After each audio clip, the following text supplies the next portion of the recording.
A'udhu billahi mineşşeytanirracim. Bismillahirrahmanirrahim. Selamun aleyküm. Menin musulman bir tuğanlarım. Kuday talam bardığımızın niyetibizde tilegüzü kabul kılsın. Buna bizim bilesizler leylek sülüktü moldaları degen bir dolbor başlaganбыз. Oşa din jaatında hizmet kılıp atkan, din jolunda iştep жүргөн, meynet kılgan her bir oşa leylek sülüktüden oşa ustazlarımızды çakırıp uşul jerde mындайча айтканда орысча айтқанда живой өзүнүн оозунан угуп ошону bir архив кылып киргизип коюу биздин максатыбыз бар. Кудай мыйса биздин бүгүнкү коногубуз эми көпчүлүк баягы чоң молда десе кайсы молда экен дейт. Өтө чоң атактуу молда болбосо дагы молдалар кыла албаган иштерди кылып элдер эсиге келбеген, ойга келбеген кызматтарды баягы көшөгөнүн артында деп коет го. Көшөгөнүн артында дин үчүн талпа эмгек кылып кызмат кылып келаткан ошо Басит ажы абабызды чакырганбыз. Кудай мыйырсагында Баситова siz özünüzü tanıştırıp, siz atınız kim, kaysı yıl turulgansınız, leylekte ve keseklerden kaysı uruğundan bolasınız, özünüzü bir tanıştırsanız ondan kalgan soruları da veririz inşallah. Bismillahirrahmanirrahim. Rabbi şerh li sadri ve asri li amri ve ahlul uqdata min lisani yafqahu qawli.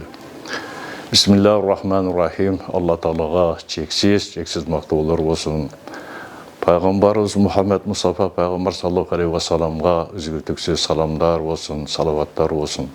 Sallallahu aleyhi ve sellem. Ondan keyin uşul nemege çakırıp, uşu ayançаны jana bakt söz aytmakçı ayançаны tüzüp, жақшы bir fikirlerde nime kılıp, ana maşvara menen çeşilgen iş berekel bolat deyip koy, maşvara menen çeştik buna başlapsızlar. Allah Teala жолуңуздарды ачык кылсын, тилиңиздердин түйүндөрүн чечсин, кадамыңыздарды бекем кылсын. Эми сиздерде аксакалдар батаңыздарды берип, дух берип турсаңыздар иншалла кызмат кыла беребиз. Караса болот. Биз дайым меде кызматтабыз.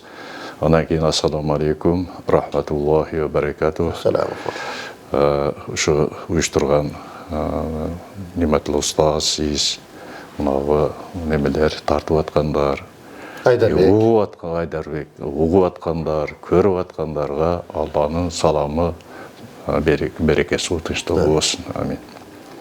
Мен эми өзүмдү тааныштырып кетсем, мен Галбаев Абдулбасит ажы 1953 жылы 1 августта Leylek районуна караштуу Катыран айылында туулганбыз. Уруубуз абат болот. Анан үй бүлө мурда айтып койчу эле дыйкан үй бүлөсү деп. Ошо атабыз кичине актив болгон ошол убактарда ошол үй бүлөдө төрөлүп, Катыраңда 1 класска чейин болдум. 1 класс 60-жылы. Ошол үчүн Катыраңда да классташтарыбыз бар. Анан ал жерден 2 класста уже 58-жылы көчүрмө болгон. Катыраңды көчүргөн, коммунизмге, кулундуга көчүргөн Коросондогу туугандарыбызды көчүргөн. Ал убакта азыр мына жаштар жер ала албай, үй ала албай жүрбөйбү? Ал убакта даяр үйлөрдү салып, элди көчүргөн. Ысқақ Разақовичтин кызматы деп биз түшүнөбүз да. Ошонун анан коммунизмде окудук, Ленинде окудук, ал убакта мектептерде эле жок болчу да. Кайсы бош болсо ошол жерге класс кылып алып, ошол жерде мугалимдер, мисалы үчүн ушундай болсо бир комната жарымы, 2 класс болсо жарымы, 4 класстар окуган күнү. Бир эле класстын ичинде. Бир эле класстын ичинде. 1-катар 2 класс, 2 катар 3 класс. Ушундай эле, бул жагы деп. Мугалимдер да тартышып болчу. Айне жеке ана Мергенов деген мынау мурда кара колтук деп коебуз го. Неге кара колтук десе көрсөк, бүт Пржевалскийден бүтүп алып, ошол жака мобилизовать эткен экен да кадрлар. Кара колдон десе, биз кара колтук дечүбүз да. Айне жеке Мергенов деген агайлардан окуп калдык. Анан мен бул жерде бир белгилеп кете турган нерсе, мугалимдер тууралуу дагы бир ооз сөздө муну айтпай койсок болбойт. Азыркы мугалимдер керген балдарга гана сабак берип атпайбы. Мен ошо 1 класста окубай жүргөндө атамдын ийиси Абдырасулгам койчу болчу. Жайлоого чыгып кетчүбүз, каттенемдин колунда болдук да. Жайлоодо барып атқа учкаштырып алып кетчү эле. Ага эмне зарыл десеңиз. Ошо киши тамга таанытып, кол жазмаларды үйрөтүп, анан кийин эми кыскасы ошентип окуп, билим алып, медициналык окуу жайларды бүттүк. Кесибиңиз боюнча медиксиз.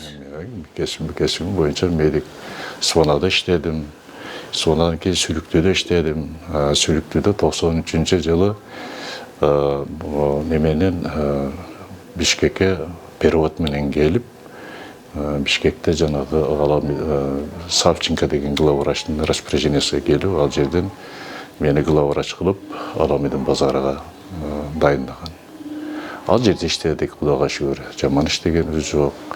Ал жерде дагы динди алып жүрдүк. Негизи башта мен билем да. Мен билгенден мен Молодокайнарда окуганмын. Сиз да Молодокайнарда окуган жериңиз бар, а? Бар. Ошол жөнүндө бир айтып кетсеңиз. Бир устаздарды айтканда, биринчи мурда азыр медресеге берип атат, мына жанагы лагерге берип атпайбы? Мурда ата-эненин бир милдети болгон да. Молдого берүү деген. Ону уксаңыздар керек эми. Көргөн жоксуздар. Ошо мени биринчи атам Молдасан Дамылага берген.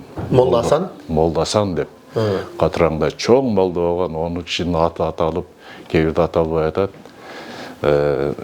Ошо жанагы динди ошо жеткизгендердин эмеси. Ошондо канча жашыңызда баштадыңыз? Ошондо окуй элек белек. Мектеп окугунга чейин. Окудук беле, ушу эсимде жок да. Атам атайы чакырып, Молдасан Дамылага, мына баламды сизге бердик, ушуга исламды үйрөтүңүз. Келме, эми жана билесиз да, биринчи эмнеден башталат. Ошо кичине сабак алдык. Аны Молдасан Дамыла десе азыр түшүнбөйсүздөр. Мына мен айтайын.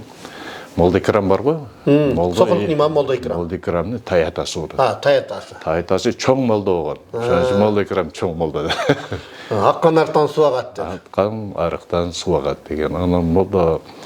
Анан молдолордон айтып келсем, мен өзүмдүн атамдын бир тууган тагасы Молдо Абсаттар.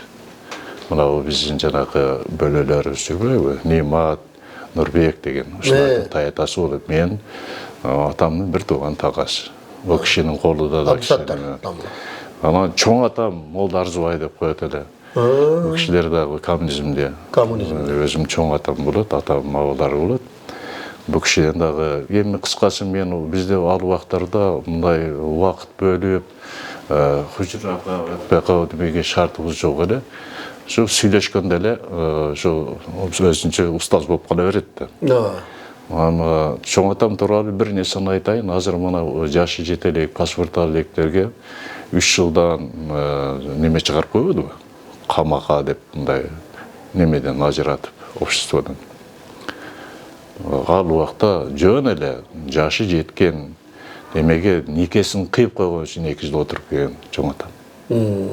Үчүн никесин кыйды. Нике кыйдың, Нике кыйдың, молдосуң депчи.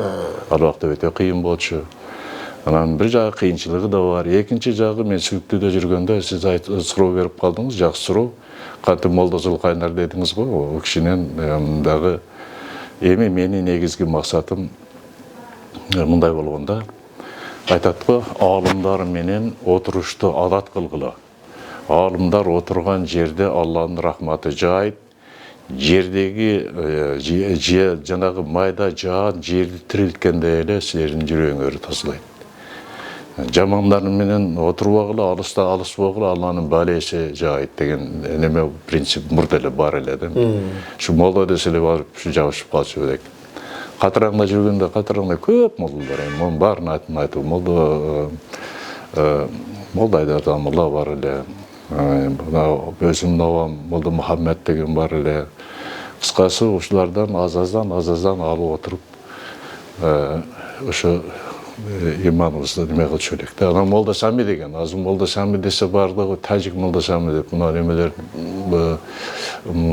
ким эле жана бу Кариказ бар го, Адман Апкардын устазы эмес. Кыргыз Молдо Сами деген болот. То каерден? Сфарадан. Ошо биздин жезде болчу. Ошо Исфарада эки абдысами болгон болчу. эки абдысам болгон. Абдысами жана тажик болду, анан кыргыз. Кыргыз болгон. Бул да жаңылык. Жаңылык. Мына немеден сурасаңыздар болот. Бардыгы эле жакшы билет. Ошо киши биздин жезде болчу.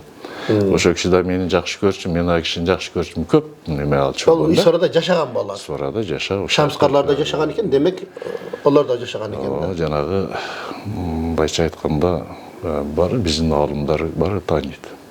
Ошо Исфарада Абдишүкүрлөр эмелер бары жакшы тааныйлар. Ошо ошентип динге кызыгып жүрдүк. Анан мен бир нерсени айтып коюшум керек. Кээ бирөө айтат да, тилибиз катып калды. Анан биз атеист элек депчи. Мен ушуга каршымын. Тил өлгөндө катыйт. Биринчиден. Жан чыкканда. Анан экинчи мен ошо немеде завод эл болуп иштеп жүрдүм, Сүлүктүдө кабарыңыз болсо керек. Народный контроль элем больница боюнча. Коммунист элем. Билетибиз азырга чейин бар. Бирок үйгө келгенде чапанды кийип алып, таратты алып алып үйдө намаз окуп Куран менен алектенчүмүн. Анан мен негизги ошо немеге китеп боюнча түрткү болгон эме молдо неме Малик Оорунова жана кары. Малик кары. Айкөл Подкоздон. Гордойдон. Ошо киши Сүлүктүдө менин колумда дезинфектор болуп иштечү. Ошо киши Ташкенттен китеп алдырат эле. Ошо кишиге мен дайым дайындачумун да. Ака китеп алсаңыз, экини алыңыз, мага да алыңыз деп, ошо кишиге келген китеп менде да болуп жүрдү. Ал Тарихи Мухаммади, жана Алихан Тура Сабунидин китептери, Мухаммед Садык Мухаммед Юсуптун жанагы Хилол деген. Малик Кары сиздин эмне болуп иштеди эле? Менде дезинфектор болуп иштеди. Дезинфектор, а? Ал имам дагы болду да. Анан имам болду. Экөөбүз аябай жакшы элек. Бизде сүйлөшкөндө эле мындай эмес, биз дин боюнча сүйлөшчү элек да. Иш боюнча аз эле ол иш өзүнүн ордуна кете берчү. Бирок китептердин көбүнү ошо молда ошо Карекабыз Ташкенттен алчу эле, ошо Ташкенттен алдырганбыз. Анан ону немеге 8 поледа билесиз да. Сиздер билбейсиңер, билбей калдыңыздарбы? Кечинде анан кийин биздин намазканабыз бар эле, больницанын бер жагында. Ошо жерге барып аксакалдар чогулуп намаз окуп эле, көп кишилерге жанагы Тарихи Мухаммедиди айтып берип, окуп берип, ыйлатчу элем, өзүм да кошуп ыйлачумун. Анан жанагы муну эмнеге айтып атам? Себеп дегенде жанагы намаз андай мындайды айтып атпайбызбы? Сен үйүңдө окуй бер эле, үйүңдө мисалы үчүн үйүңө кириш үчүн прокурордун санкциясы керек да. Үйдө болсо кечинде келе элем дагы тараты алып Куранды окуйт элем, китептеримди окуйт элем. Андай эле, мындай эле деген сөздөргө мен баары каршымын. Ошол убактарда ошондо окуп келгем. Онда баягы молдолорду катуу текшергөн окшойт, сабак берет. Башкаларга сабак берет. Эми элдин баарын неме кыла албайт да. Эми өзүңүз билесиз да, үйүңүздө эмне кыласыз. Сиз ошентип жүрдүк. Анан бул жака келгенде дагы мына кызмат. Ошол жанакы өзүңүздүн ошол алган илимдериңизди дагы таркатайын деген экенсиз. Ошол Аламидин базарда иштегенсиз. Аламидин базарда главврач болуп 8 жыл иштедим. Ана ошондо Кимсанбай аке мына неме казият немеде эле казияты. Ошого кишиден уруксат алгам. Не кылайын? Аяктагы имамдарга айтсам, Абдубасжан өзүңүз кылыңыздар деп, дуңгадар эле, дуңга неме уйгурлар эле да. Анан намазкана кылып берчү элек бир комменталарды берки директорлор менен сүйлөшүп. Анан кийин радиорубканы жаап алып, анан бир-эки маселе айтып, анан киши Куран окуп. Ошондо даватты сиз баштаган экенсиз Аламидин базарда ошондо. Эми айта көргөн. Радио үзүлдү. Мактангандай болуп калат, бирок уккандар болсо, билгендер болсо бардыгы билет. Анан дават демекчи, Сүйүн ажы даватта завод иш эмес беле, билесизби? Бир жолу мына Нижний Серафимкада эң чоң карлар үйү бар. Ошо жерге мындан кагаз алып, кагазым да сакталып турат. Кагаз алып туруп, ошо жака 3 күнгө өзүм чыккам. Өзүм барып, ошо жанагы эмне болуп атат десем, ал жакта жанагы өлгөндөрдү дарылаштырып көмөт экен, трактор менен казып эмне кылат экен, ошо жаназасын уюштуруп, анча-мынчасы кошулуп жүргөндөрдүн никесин кыйып, ошол убактарда элечи. Ошол жерде кызматты аркалап келдик. Сонда бул газеталарга дагы ошо диний макаланы жазган экенсиз да, бул кайсы жылдары болчу? Бул мен жазган эмесмин. Кызы туусу деген правительственный газета бар эле. Ошонун Алимкулов деген чоң жазуучу келип өзү, мен оған ишимде эле жок болчу. Өзү келип интервью алып менден анан чыгарган. Мен өзүм жазган эмесмин. Анан сиз исламскийде имамдык курста дагы окугансыз. Эми onu азыр эми айтабыз да. Эми мактанбай, действительно мындай. Негизи башта мындай да. Баягы жерде мисалы бул дин жолу аралашып жүргөндө мисалы кайсыл жактан кимден илим алгансыз? Мисалы айтат да бул жөн эле молда болуп жүрөбү дегендерди мисалы сиз мындай ачып бергениңиз жакшы да мисалы. Мен деле окуганмын, жөн эле жүргөн жерим жок деп. Мына биринчи медицина немени таштап, балдарым уже врач боло баштады. Молдонун баласы молда дегенде врачтын баласы врач болду Нурлан. Нурлан болду. Чоң кызым азыр Сокулукта гинеколог, өзү кардиолог, врач. Анан өзүм динге бурулдум. Биринчи 2 жылдык имамдык курска кирдим. Максым Дамла менен. Абжапар Максым. Абжапар, берке немелер менен, устаздар менен. Аны бир күн калтырбай окудум. Мен да сабак берип калдым окшойт сизде. Ошон үчүн устаз дейм да. Имамдыкта мен да сабак бердим 4-5 жыл. Ораза сабак берчү адеп. Орда адептен берет эле. Анан кийин Карабалтадагы институт бүттүм Осмонду. Эми программа менен да. Анан дагы өзүңүздүн кабарыңыз бар. Ислам университетин бүттүм.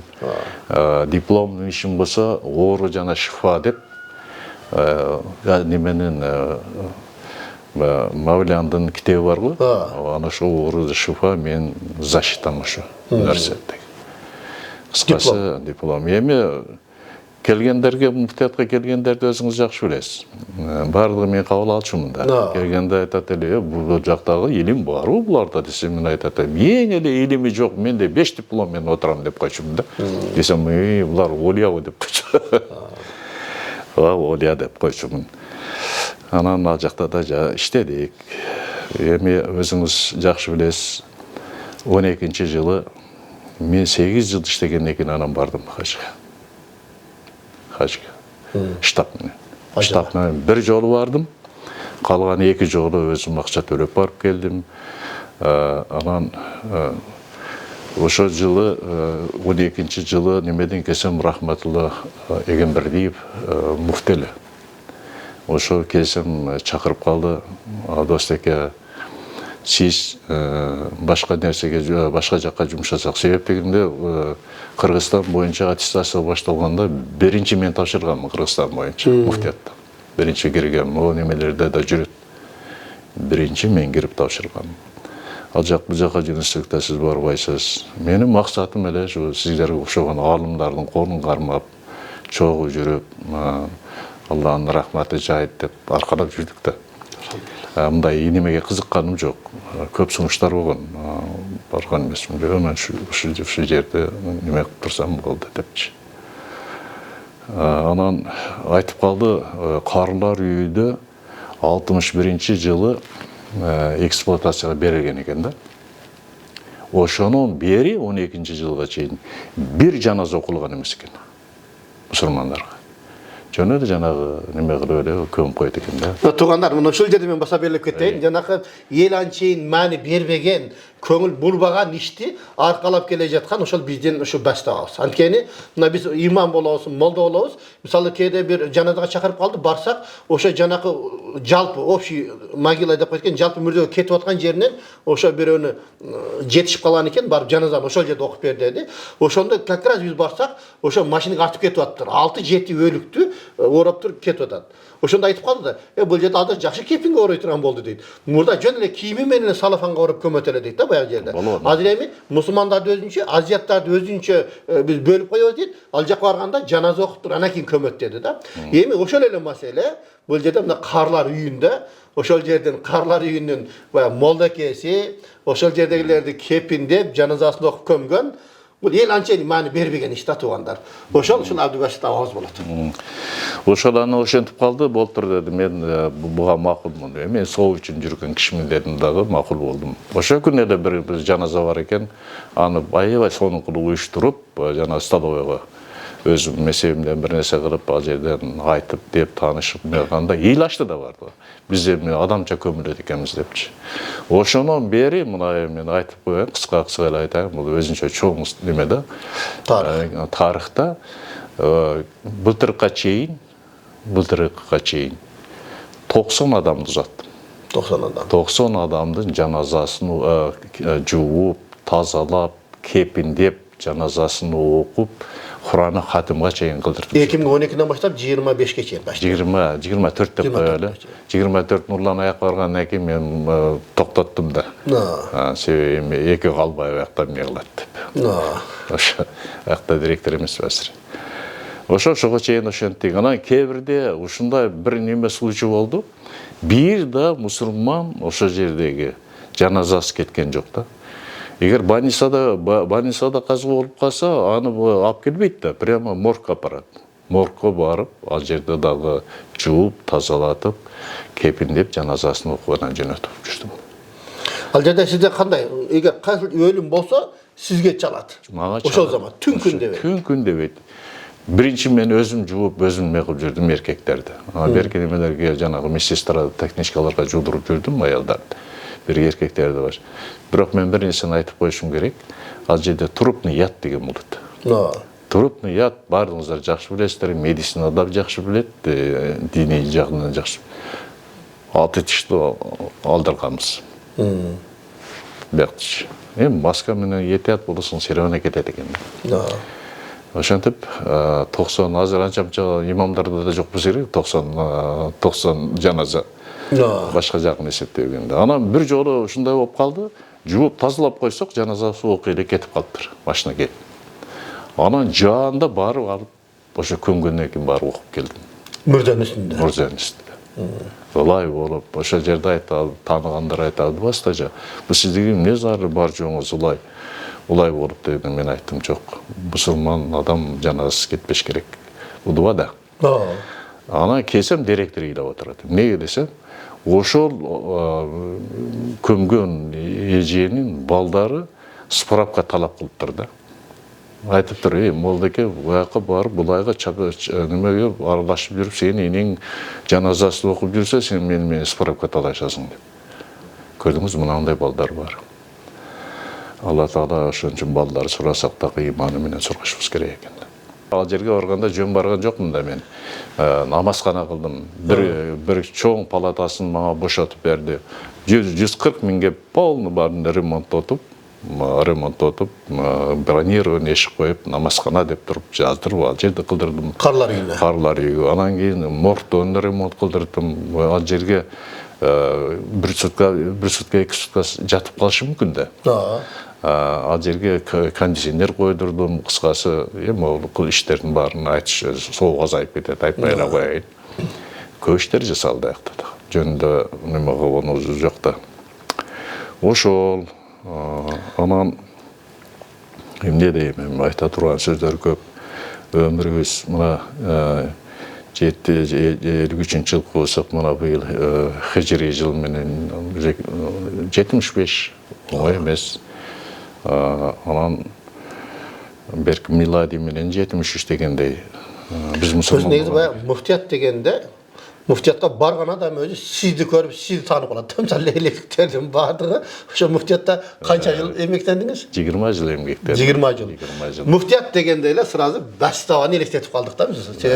Ошол жерде дайыма эле сиз отурдуңуз да. Мен отурдум. Мен өзүм неме кылгам мына, түзгөмүн ошол жерде.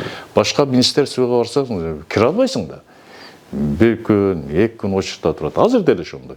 Bizde olsa жанагы ала сумкасын көтөрүп алып, ар бир эшикти ачып жүрдүм. Ардандым, эчин айтсам. Анан ошондуктан эмени бүткөм мен. Имамдык курсун. Мурат Алажыга кирип айттым, Мурат Алажы ушул жакта бир неме кылбайсыздар, тартип келтирбейсиздерби? Мен бул жакта жүрүп арданам. Ого чейин билесиз, кабарыңыз бар, мен студенттерди түпкө барып неме кылып келгем, практикага барып келгем. Desem adastaki aylıksız hiç kim canı saytkanda hiç kim iştebeydi da. Kemen iştep bereyim de. Ana o yerge tüzdük da. Şonun beri kança kızmat boldu. Misal üçün bardығы жақсы білетін. Misal üçün muftiyatқа 30-40'tan başlap 100 адамға чейин келет. ошонун 60-70% мен өзүм кайтарам шейт. Кайтарчу элем да. Барлыгын жанагы сурап, билип, медицина жагыда болсо неме билбей эле калчу муфтият. Өзүм тааныш билиштериме звонок этип, аларды каратып, баары рахматы немеси ушу муфтиятка болчу. Мен эң этият болгон нерсем şu dinge salakam tiybesin деп. Адвас жаман десе дей берсін, бирок dinge salakam tiybesin деп, ушқа етият болып іштеп келдім да. Анан илим алып, көп илим алып, ел алғандардан бирок айткан экен, 30 жыл кызмат кылдым. 30 жылда 6 эле нерсени үйрөндүм деп. Биринчи рызкы Аллахтан экендигин билдим дейт. Düşmanım şeytan ekendigini bildim deydi. Dostum amalim ekendigini bildim deydi. Siz yaxşı bilesizler değil mi? Ustazların alda söyleşleri kıyım var.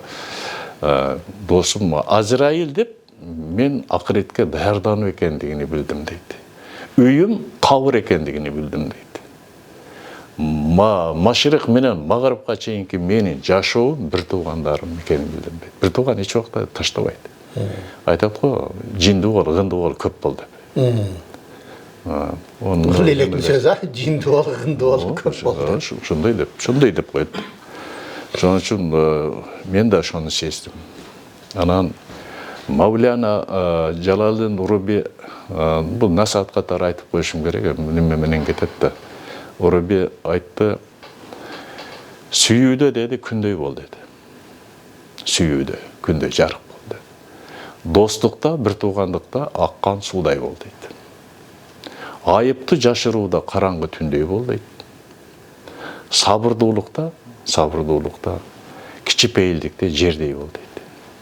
Ачуын келгенде өлік бол дейді. Ким болсаң бол дейді. Болғандағыдай болып көрін дейді. 200 болбай дейді. Көрінгеніңдей бол дейді. Қандай ошондай көрін? Қандай ошондай көрін дейді. Ошо көп жакшы бир немелерди. Мен эми көп илим жок болсо дагы, илим өзү Алланын колунда да. Айтат го жанагы.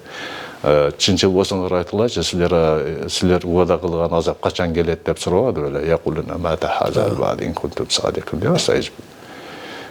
Кулина мал илми деди. Бу Алланын колундагы илим деди. Пайгамбарыбыз айтты, сен жеткизүүчү гана деп. Биз кимбиз? Пайгамбарыбыз ошентип айткан экен. Шонун үчүн илим жок. Эми болгон кишине алган илимге амал кылышка аракет кылып жүрдүк да. Жана бул жерде сиз өзүңүз ошентип ойлойсуз да, башта. Демек бул жерде мисалы эл ойлогон кызматтарды аркалаштаган бул оңой эмес да. Мисалы бул жерде бар ошол жерде карлар үйүндө жарын түндөп күндөп ошолорду коем. Акыретке бир Аллах тааланын алдында жүзүм жарык болсун. Ошолордан бир дин менен, жаназа менен кетсенде бул ар кимдин колунан келерген иш эмес. Жок, барбайт да. Барбайт деле. Чакырсаңыз, өзүңүз менен не болуп кала берсин. Биз эми соо үчүн кылдык да. Ал жактан да чыккандан кийин ибадат кадам бар. Билесиздер, клиникам бар го, Басып деген клиника, ошонун балдар стоматологияда бир неме кылганда ошону жок атасыз. Ошол жерде ибадаткана кылдың деп тапкан китептерим ошол жерде. Менин байлыгым ошо китеп. Аз эч ким китеп окубайт го. Жаш балдар да китеп окубайт, бирок китеп окуш керек. Мунага немеге көп таяна бербеш керек. Китеп анан зурияттарыма, менин байлыгым, мурасым ошо деп жыйдым. Анан бутуру 2 жыл болду. Мисирде ярмарка болот турбайбы? Bir жылда. Жылда bir жыл, быйыл кышта мен Убурдан кайтып ярмаркага бардым. Бардыңызбы? Мен ошол жактан китептерди алдырдым. İmam İsmail al-Bukhari, Termizi, Müslim баардыгын ошо. Алдырып, Ташкенттен аны котормолорун алдырдым. Себеби түшүнбөйм да кээ бир жерлерге. Кээ бир жерге түшүнүм, аны окуйм, муну окуйм. Кыскасы бул Ташкентте эс алган жок да булар. Сайыздын убагында ошон үчүн жана китептер, ошон үчүн өзбекче китепти жакшы окуйм мен. Себеби жанагы анча билим. Бүт китептерди өзбекче которуп коюптур да. Которуп коюптур. Мен таң калдым да.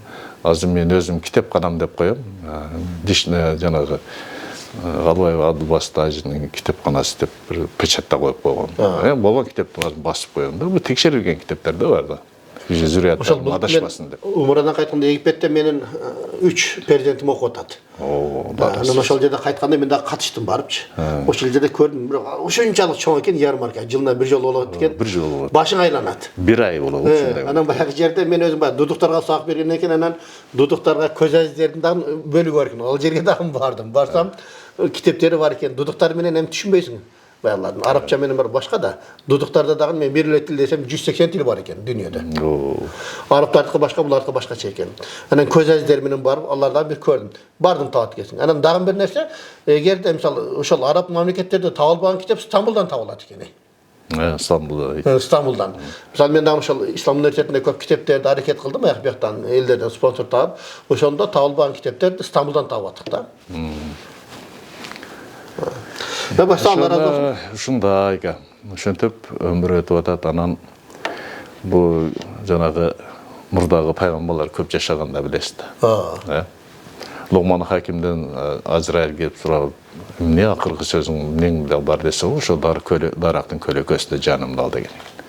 Ошол жерге баргандан кийин айтат, менин 2 суроом бар эми сага дейт. Азыр жанагыз. Эми ошону чоңу дейм. Өз албаса дагы берки жердеттер алат да. Анан айтты, 1400 жыл жашадың дейт. Эмнени көрдүң десе, жанагы сен мен жанымды алам деп келдиң. Ошону анан мен бакка көлөкө дебедим бе, ошого чейинки гана аралыкта да өтүп кетти дейт. Анан экинчи суроом деди, ошончо жыл жашап, эмне үчүн жер теледе жашадың? Сен деле элге окшоп жашасаң болот эле го, жашынакай үйлөрдө десе. Мен ушунчалык аз жашашымды билгенимде, ошо жер төлөгө да убакыт кетирбейт элем деген экен. Караңызчы. Бизде азыр мындай жашоодо мындай карап турсаңыз, өзү айтат го, шариятта, динде астыңды карап жаша дейт. Астыңды карасаңыз, карыган чал кемпирлер бар, жетимдер бар, анан путу жок, колу жоктор бар, оорулар бар дегендей да. Анан шүгөр дейсиз да. Жогору карап жашаганда кыргыздардын бир сөзү бар. Бай байга жетем, бай Кудайга жетем деп берди. Аллахтан алыстап кетет. Ошон үчүн şu жерди карап жашаган болсо дурус да. Ушинтип келе атабыз эми. Билбейм эми канчалык бул мактанганда эмес, болсо эл көрсүн деле эмес. Эл эмне дейт? Аллахтын ыраазычылыгы үчүн кылыш керек да. Бар эл эмне дейт десе, эртең көзүң өтүп кетсе, ыйманың саламат болсун дейт, башка эч нерсе айтпайт. Башкалайт. Мен бир нерсени айткым келет. Эл эмне дейт? Мисалы үчүн дават кылсаңыз, илимиң барбы дейт. Илимден айтсаңыз айтат, өзүң амал кылбайсың го дейт. Амал кылсаң айтат, мактанчаак дейт. Мактансаң айтаң теке бер дейт. Бирөөдү кичине неме кылып койсоңуз, жама сындап койсоңуз айтат, бу ичи кара дейт. Бирөөдү кичине мактап койсоң, бу патканым дейт. Кичине байып кетсеңиз айтат, бу арамдан тагып атат муну дейт. Анан кичине кембагал болсоң айтат, жок го дейт. Кыскасы, элдин эмес, Аллахтын ыраазычылыгын таап жашаш керек. Элге жакпайсың.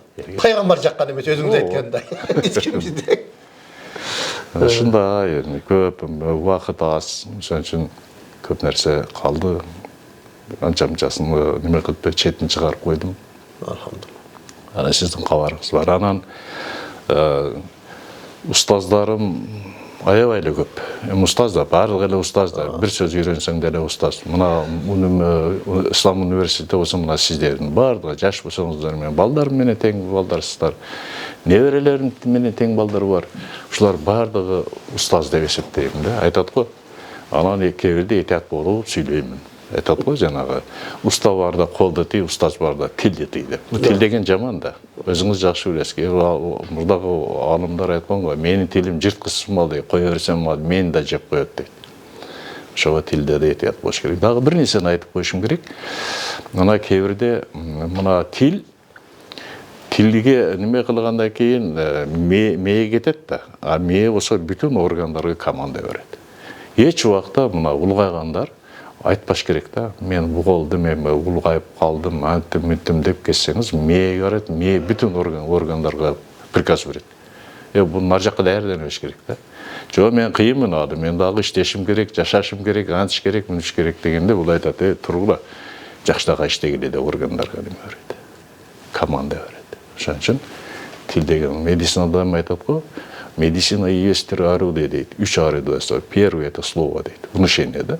Экинчиси сөз да. Экинчиси растение деп чөп дарылар. Үчүнчүсү скальпель деп коет, бычак. Ошонусуңарындай тилге этият болушубуз керек. Bizde bir makal var o, Kırgız'da hem köpçülük bilse gerek. Tilingdi saktagın, özüngdi çakpasın deyit ko. Өзүң чакпасын деген. Ал деген айтат да, тилден кетсең жаман да, туруш кыйын да. Ошо насаат катары анча-мынча немелерди айтып койдум. Мен жаштарым күн ошо алыш керек. Анан кийин Пайгамбар саллаллаху алейхи ва салламдын бир жакшы немеси бар. Менин үммөттөрүм 60 менен 70 деген да. Мен 50-ти сезген жокмун. 60-ты да сезген жокмун. Мына 70-ке неме кылгандан кийин кичине неме кылып өзүм сезип атам да, бирок моюн сунбай атам. Дагы эле. Анан бир немеге аксакалды 95 бил, 90дан ашып калган 100ге жакын кирип калган бир аксакалды менде 75ке кирген бир аксакалдын бар зияратка барып бирди. Балам канчадасың деген экен. 73. Балам азыр эле кете бер деген экен. Мунун маанисин түшүндүңүз да. 90 канчага киргенче канча адамга муктаж болду. Кыйналды. Же классташы жок. Сүйлөшө турган адамы жок. Досу жок. Досу жок, оору, бирөөнүн жардамыга муктаж. Ошон үчүн айтатыммыш, азыр 73 балам азыр эле кете бер деген экен. Ошондай ошо немеге келдик эми, бирок дагы эле жашап атабыз. Азыр жана сүннөт кылып атам. Пайгамбар саллаллаху алейхи ва саллям айткан, малда береке бар деп. Ошо кичине бир хозяйство кылып, чарба кылып. Бирок жанагы жерде көп отуруп калдым да, 20 жыл бесте. Бирок залдага барып жүрдүм. Зал калган жок мендечи. Анан вес, анан ибадатканымда да отуруп калдым, весим көбөйүп кетти. Залга барсам да түшпөй койду. Мына акы бир 2 ай кылдым эле, азыр 10 килограмм вес таштап койдум. Олардын артына чуркап жүрдүм. Бул деген сунуштай, бул сүннөт деп бекер айткан эмес да. Кыймылдап. Ошо Нимат устаз. Allah razı olsun. Anda ошол көбүрөөк иштеп койдук. Мүмкүнчүлүктөн пайдаланып, ошол мына эмеде камера карап, бир насааттар айтып койсоңуз жаштарга. Ошол эмени. Алым эмес. Илимге амал кылган алым дейт. Ошон үчүн жана окугандарды, билгендерди неме кылып, бул деген биздин мекенибиз, Бейиш Кудай каласа. Мусулмандардын мекени. Бул жакта эми мына антип неме кылып калыш керек да. Мээнет кылып. Жана айтып атпайбы, досум амалым экен деген билдим. 3 нерсе эрчип барат дейт го, балдарың менен, анан жана дүйнөң эрчип барат, амалың эрчип барат. Амалың калат, балдарың менен дүйнөң кайтат дегендей да. Ошонусуңарындай кабырга чейин барат дейт. Кабырга чейин. Кабырда. Жанагы бекер айтканым жок да. Үйүм кабыр экен деп айтып атпайбы. Ошондуктан жаштарга эмне амал кылыш керек. Иман, илимге амал кылып, иман менен анан ата-энесинин дуасын көбүрөөк алыш керек. Ата-эненин дуасын көбүрөөк алыш керек. Ата-эне дагы балдарга көп дуа кылыш керек. Өзүңүз жакшы билесиз. Мен анча-мынча нерсе сиздин алдыңызда сүйлөй албайм. Неге дегенде устазымсыз. Жана айтпадымбы? Ата-эненин дуасы, балага болгон дуасы сөзсүз кабыл болот дейт. Балдардын ата-энесине болгон дуасы сөзсүз кабыл болот дейт. Ошонусуңарындай эми жаштарга насаат ошо. Ал сиздердин улуңуздар эле мен болсом керек 53-чү. Азыр эми ошо аксакалдарды дуасын алып атабыз да. Сөзсүз дуа берип анан чыгасыздар. Кудай каласа. Allah razı olsun. Анан кийин Нимат ажы өтө жакшы иштерди баштадыңыздар. Мунуга Алла Таала жардам берсин. Фикир 8 жактан келет дейт го. Биринчи вахий пайгамбарлар келет, экинчи периштелерден келет. Илхам деп коет го.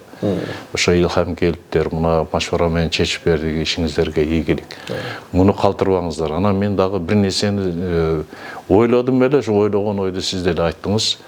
Мына бизге ушул немеге даражага жеткизип, ошо немебизге иманыбызды толуктаганыбыз ошо биздин Лейлек Сүлүктүдөгү жана молдо өтүп кеткен молдорубуз. Аталган, аталбагандар. Ошого сиз жакшы айттыңыз.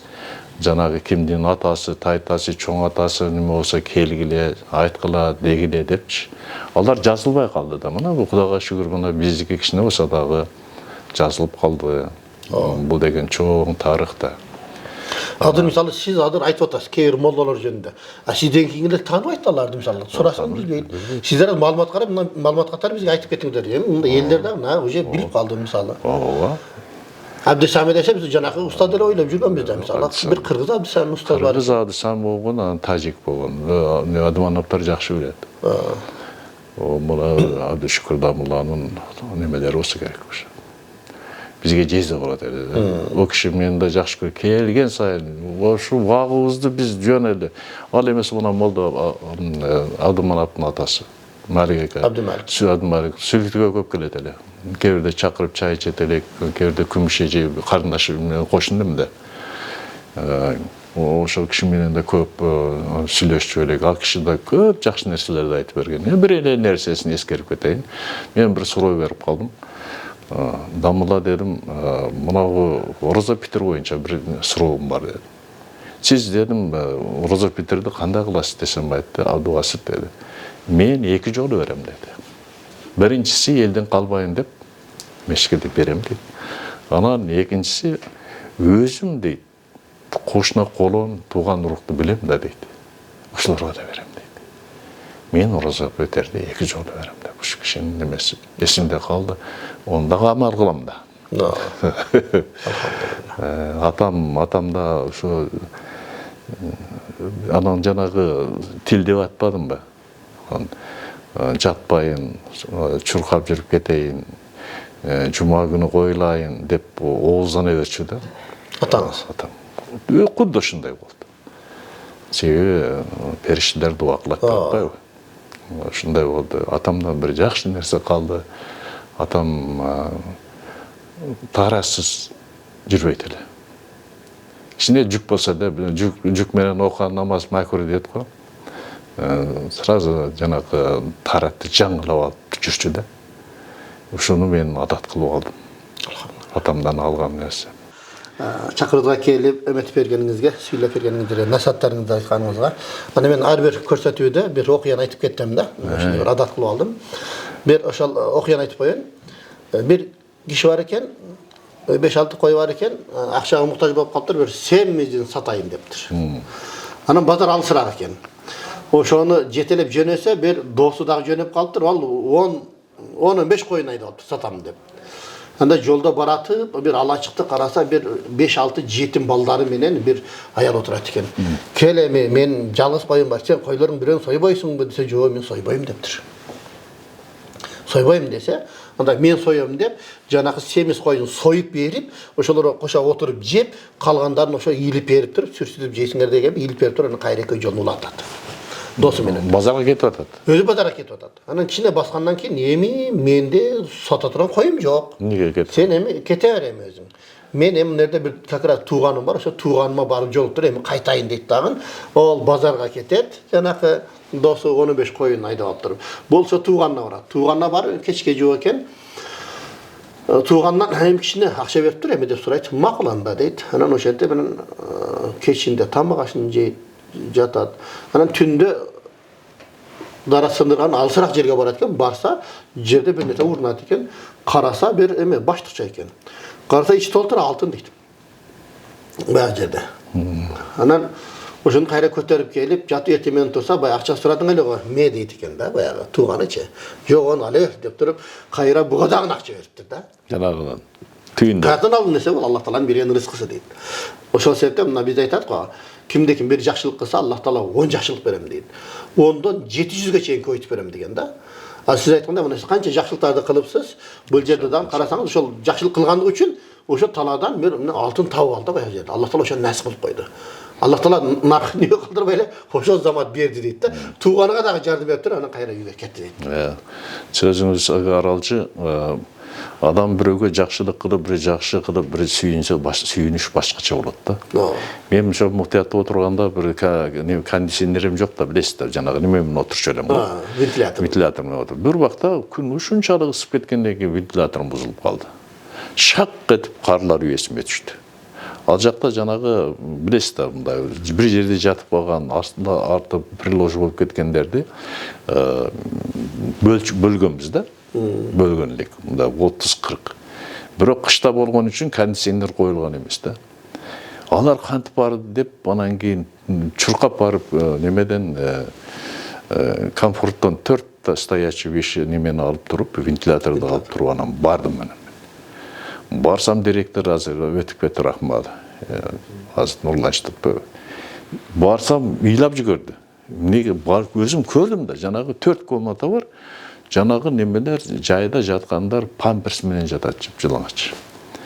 Директордың бір еле вентиляторыны апарып қойып тұр. Отырып оны бір комнатаға, анан екінші комнатаға шынтып атқан екен. 4-тәуіні қойып, жүрегім башқача сүйінді да.